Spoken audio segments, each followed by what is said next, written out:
Certains discours ont le pouvoir de marquer l'histoire, mais celui-ci, il a introduit une éthique tellement nouvelle qu'elle a complètement bouleversé les codes de son époque.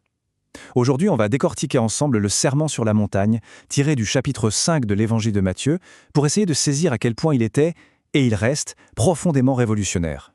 On entre directement dans le vif du sujet. Cette seule phrase, c'est un peu le cœur du réacteur. C'est un virage à 180 degrés dans la pensée éthique. On passe d'une justice basée sur la vengeance, même proportionnée, à une éthique de la non-résistance active. C'est une idée qui, à l'époque, défiait absolument tout. Attention, ce n'est pas juste une compilation de jolis proverbes. Les sources le décrivent vraiment comme la constitution, le manifeste d'un nouveau royaume des cieux.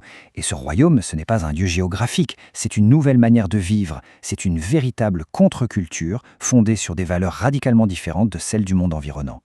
Bon, alors, comment ça commence, ce fameux manifeste? Ça démarre avec quelque chose d'assez déroutant, une série de déclarations presque paradoxales qu'on appelle les béatitudes. Ce qui est fascinant ici, c'est que l'idée même du bonheur, de la béatitude, est complètement retournée comme une crêpe. Elle ne célèbre pas la force, la richesse ou le statut social, bien au contraire, elle met en avant des qualités qui, aux yeux de beaucoup, ressembleraient plutôt à des faiblesses. On voit bien ce renversement total des valeurs. La vraie valeur, elle ne se trouve plus dans la richesse ou la domination. Non. Elle est dans l'humilité, dans la douceur, dans la recherche active de la paix. C'est une réévaluation complète de ce qui fait une vie réussie. Allez, on continue, on arrive maintenant au cœur de cette mise à niveau éthique. Le sermon va établir un schéma très clair, il va constamment mettre en opposition l'ancienne loi avec une nouvelle norme qui est bien plus profonde parce qu'elle est interne. Et là, c'est un point absolument crucial. Le but n'est pas de tout jeter, de faire table rase du passé, pas du tout. L'idée, c'est d'aller plus loin, de creuser pour atteindre l'intention originelle de la loi, qui est de transformer l'intérieur, le cœur, la source même de nos actions.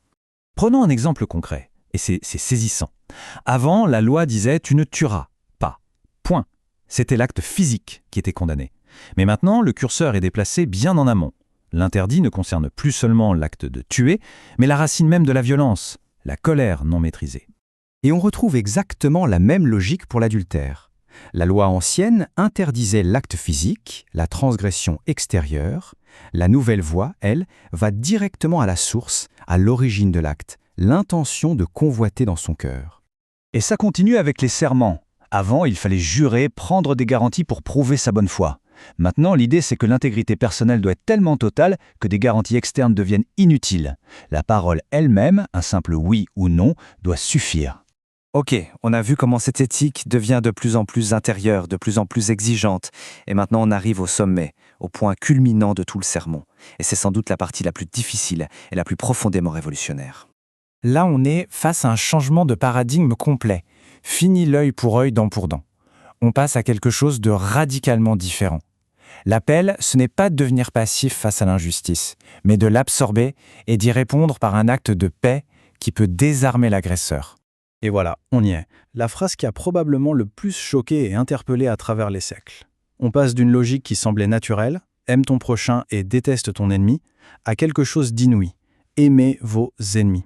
Le cercle de l'amour et de la bienveillance doit s'élargir pour inclure même ses adversaires.